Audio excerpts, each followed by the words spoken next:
Hey, what's up guys? Travesty here. I got a quick review for you. This time we're going to be checking out Infinity Runner. It recently released on Steam, and it's one of those running type games, kind of like Temple Run stuff, but it's played in first person. Let's jump into some gameplay and I'll tell you a little bit about the game.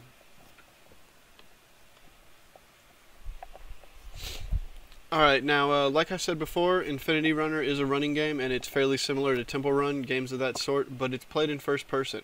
I was actually really excited to play this title when I saw it in the coming soon section, but after about an hour in the game I kind of started to notice that everything is just kind of repetitive, and I think I was expecting a little more from this game since it was releasing on PC. It's still fun to play, but it's just not what I thought it would be. The story takes place inside a ship called the Infinity. You wake up and you have to escape by running down very long and very dark tunnels and avoiding traps and enemies. There's only a few times where you actually are in an environment where you can see around you, and I was kind of disappointed in this considering the store page listed it with like stunning graphics. I expected to see some like really stunning things. The graphics are decent though, they aren't terrible or anything. Most of the time you're running too fast to notice any textures on the sides of you anyways. I ran it at max and I never dropped below 80 FPS. And there's also quite a bit of video settings in the options menu, so anyone with a low-end PC should be perfectly fine to run this, I would think, but always check the system requirements. As far as playability goes, like I said before, it's kind of repetitive. You're stuck inside dark tunnels on this ship for most of the game until like the last area where you're in like a biosphere, which is still pretty dark and there's not much real scenery. You have to dodge obstacles, fight enemies using sequences displayed on the screen. I was hoping for more of like a hands-on feel with the fighting, like Mirror's Edge, but it's okay still. The obstacles can be challenging at times. I think that's probably the best part of the game. I believe they're randomly generated, so you never really know what to expect around the next corner. It could be several traps one after another, or just a long empty-ass hallway. You also get to become a werewolf at certain points, which I didn't really understand, and it kind of made it twice as hard to see. There are a few modes to choose from, including story mode, arcade mode, and multiplayer. I have personally yet to experience the multiplayer because nobody is ever hosting, and I attempted to host for about an hour and nobody ever joined, so multiplayer's dead from the start. There are leaderboards which serve a little bit better of a purpose.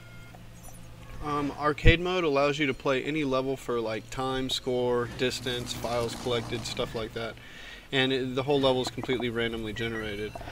And story mode's pretty much just that, it's story mode. The map isn't random though, so if you die you'll have to experience the same trap or enemies until you pass them and get to the next checkpoint.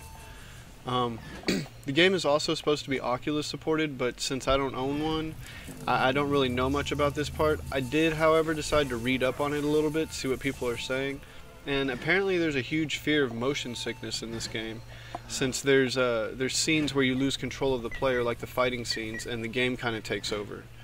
I've heard that it can cause a lot of people to get headaches and sick, and it's even listed as a bad thing in the or as a bad idea in the things not to do Oculus dev guide.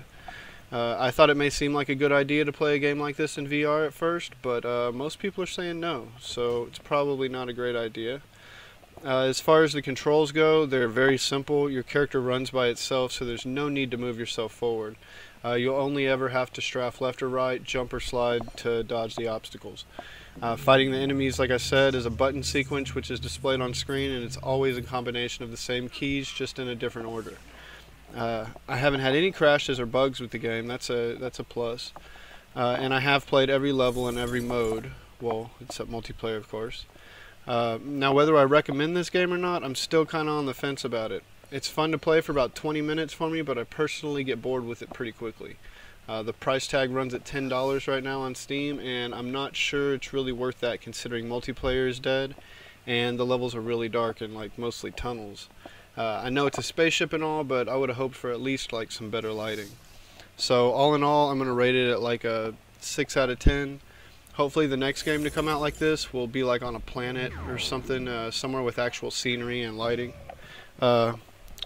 I hope you guys enjoyed this review. I'll leave a link to the store page in the description below as always. Take care and happy gaming.